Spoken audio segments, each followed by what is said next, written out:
Hey everyone, Chicago Bears Daily here, back with another video. My name is Eric. Today I'm going to be going over that first preseason game against the Chiefs that we had just the other day here. And first thing I'm going to note is I was not at all impressed with our first team offense. That first drive, I think we went, the first two plays, I think we went a total of maybe 5 yards, and then Fields turned directly into the pass rusher, which, I mean, obviously the pocket was collapsing, but he needs a little bit of pocket presence to awareness to make sure that he's not running into those guys. And maybe he needs that game time to get a little warm. But that's something that I've noticed. He doesn't escape the pocket as well as I would hope him to, especially since that was something that he was kind of like talked about in his game coming out. He threw a great ball to Darnell Mooney, and that's what we're going to be looking forward to this season. Those are that literally I got out of my chair and I said, "Wow, that's one of those wow plays that we were looking for." So that's exciting. And another thing I noticed, Tristan Ebner had a good game as well. He started off a little bit slow, I think, when the first drives with the first team. Montgomery was out, and Juice 24, Khalil Herbert. When he was in, he looked good. He looked pretty good. So Khalil Herbert played well, and Tristan Ebner played well. So our running back room, I think, is going to be underrated all year. All three of those guys are. And Ebner's a good third down back. We saw him catch that touchdown from Trevor Siemian, I think, and so that was pretty awesome. And that catch along the sideline that Fields threw over to what's his name, number 80 something, Tajay Sharp. That catch is a ridiculous, spectacular catch. I think he's gonna make the 53-man roster, maybe off that catch alone, which he deserves it. That was a sick, nasty catch. But one thing that I'm really, really hoping to see is our wide receivers getting healthy again. I mean, Pringle is out, Velus Jones was out. I learned yesterday, I mean, I knew N'Keal Harry had an injury, but 8 weeks he's going to be out. That's what they're saying. Now, 8 weeks from now actually is only a few games into the season, but like, come on, that's all that time that he's not going to be training, practicing, learning the offense. So that's going to really set a detriment to the wide receiver room, and it seems like from our already like low decimated kind of receiver group, it seems like it's somehow getting worse. So Mooney's got to stay healthy, and all these other guys need to come back from injury, because I didn't even see St. Brown out there. I don't think he didn't do anything. So our wide receiver core, they need to be better. Our offensive line looked pretty shaky there, as usual. I think that's what we were kind of all expecting. Lucas Patrick is still out. We're going to be looking forward to his presence. Braxton Jones on the left tackle, he played okay. He played decent. Nothing to write home about, but he was decent. That guy we got from Illinois, University of Illinois, it's not Zach Thomas. I can't remember his name. He did not play very well.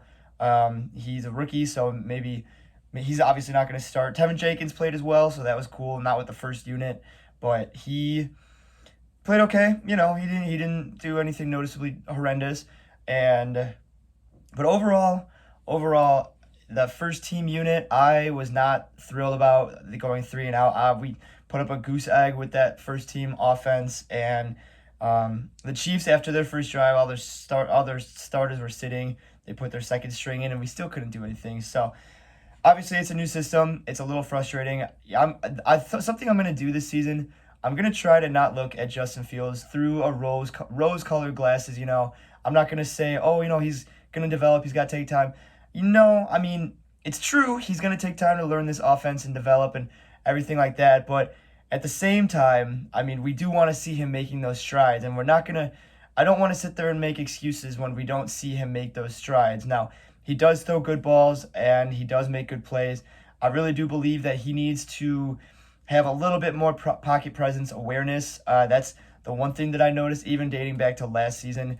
It seemed like when the pocket collapsed, he would kind of tuck and run, but then he'd run into the defender, and then that was kind of like the reason that he would get sacked so much.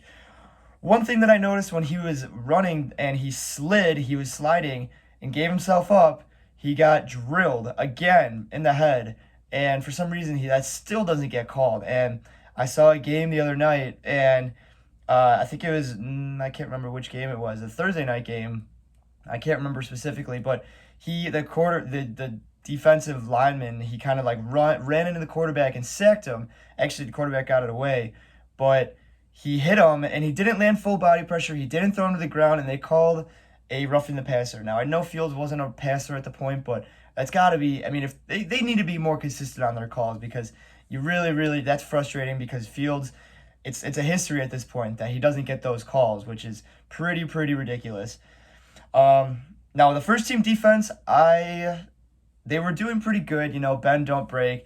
It is the Chiefs' offense, so we do have to give them a little bit of slack, especially because it's that first time they all played together as a unit, things like that. So the first team defense, obviously, it didn't excite me very much. They didn't cause any turnovers. They didn't do anything amazing. Keep in mind, we're also missing Roquan, so that leaves a pretty big hole in the middle. Hopefully, he comes back soon. Kyler Gordon didn't play for some reason. I don't actually know why. But I really liked what I saw from Jaquan Brisker.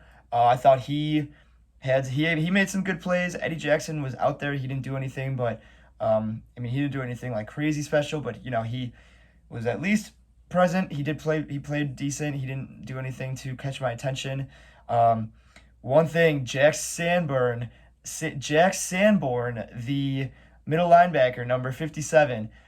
He came from Wisconsin, University of Wisconsin, and they always seem to have some dogs over there. And for have your first rookie preseason game, that's that interception that was honestly a poor throw by the quarterback. But he made the catch, and he makes tackles, he makes sacks. So I think he's going to clearly make the 53-man roster. We'll see what shakes out over this Roquan situation. Sanborn, I think we'll have to see more preseason from him, but he was someone that was like, he just flocked to the ball. He was kind of like an Urlacher type out there, to be honest. He flocks to the ball. He makes good tackles. He catches interceptions when they come his way. So that's something that got me really excited. He got player of the game, well-deserved. He generated the most excitement, minus that one spectacular catch on the sideline. But Jack Sanborn, I think that's going to be a name to remember. Let's hope he develops into kind of a gem, that steal. And yeah, I think overall, actually, I was obviously the second stringers. It's not as important. It's more important for us than it was for the Chiefs, because these guys are playing for roster spots and they're playing to maybe move up, because we're kind of on a lower level team. So they're playing to move up to potentially become starters. I think the second unit on the Chiefs, they know that the first unit is set, but they're just playing, to go out there and put film out there. But our guys are trying to get a roster spots. So that's kind of where the discrepancies come in preseason. So it's always a little bit difficult to judge. Two things I'm going to notice here, actually, two separate things. First thing, Dominique Robinson, he's fast. He's the rookie that we drafted that converted from a receiver to a D lineman. That you never see that. And he got a sack. I think he got a tackle for loss too. He's fast. He's a freak athletically. So he's going to be exciting to see as he develops there. I was excited to see him, number 91. I think that was Eddie Goldman's old number. So let's get a good replacement for that. And Dominique Robinson, I think, showed out. He's going to be great. I'm really hoping that we get Kyler Gordon next week back. Hopefully, if he's injured, it's nothing too serious. The last thing I'm going to note here is our punter. Everybody, I'll probably get clowned for this, but he punted really freaking well. He had, I think, some 40-something yard per attempt, or like average attempt. And there was a couple plays where he punted within the 10, and I think there was one within the 5. Now, our special teams, they need to be able to keep that in the 5. I think they got a touchback in it because they let the ball go over the end zone line.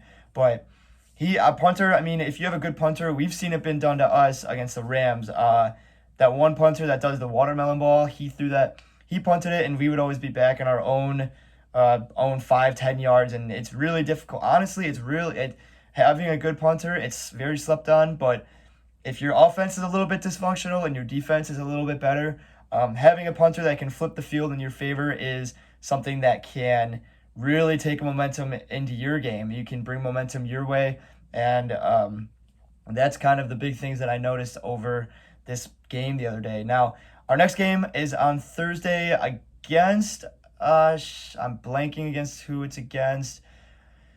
Oh shit. But we have a game on Thursday. I don't know why I can't remember who it is. But I'm looking forward to it. It's not in Soldier Field. It's against literally fucking whoever we're playing. I can't think of it, but I'm definitely looking forward to it. And I'm really, really, really hoping. And one thing that I really didn't like here, one last side note here, they were calling our offensive coordinator, Luke Getsy, started calling him the offensive mastermind, the guru, and the genius. I was sitting on my couch. I almost threw my controller, or my remote, my TV remote. Let's not bring that shit back to this town. We saw how it went with our previous coach. Let's just have an offensive coordinator that makes good decisions and good plays for the situational football. He doesn't have to be an offensive guru until he proves that he is one. God damn it. Like, he can't come in here and be touted as this offensive genius when he hasn't even been an offensive coordinator. So that's my last little bit of kind of like, what the fuck is that? Let's let him prove himself before we give him all this recognition and naming and touting and everything like that. But I do like him. I do like kind of where we're at. If there's anything to take away from it, our future is turning upwards with all these rookies that I thought played very well. Again, it is concerning that our offense, our first unit, and defense first unit, they didn't play the best. But again, against the Chiefs, it's always going to be tough, and we're obviously on different levels, so that's kind of the reason there. We'll see how it is. Why can't I think of the team that we're playing next week? I know we're more so on the same level. I'm literally going to look it up after this video, and I'm going to be pissed at myself that can't recall the name. But feel free. I'm going to drop another video here probably between now and the next game after I have a few more thoughts, and I'll drop another video next game explaining what I think. So I'm looking forward to it. Bears season is officially here, so that's what we love to see. It's an exciting time. Hopefully excitement comes with the season. So we'll see. I will see you in the next video. Feel free to leave a like and drop a comment in the section below. And hit that subscribe button. It's all Bears talk all the time now here. So feel free to hit that subscribe button for more if you like this video. We do appreciate your support, and I will see you in the next video.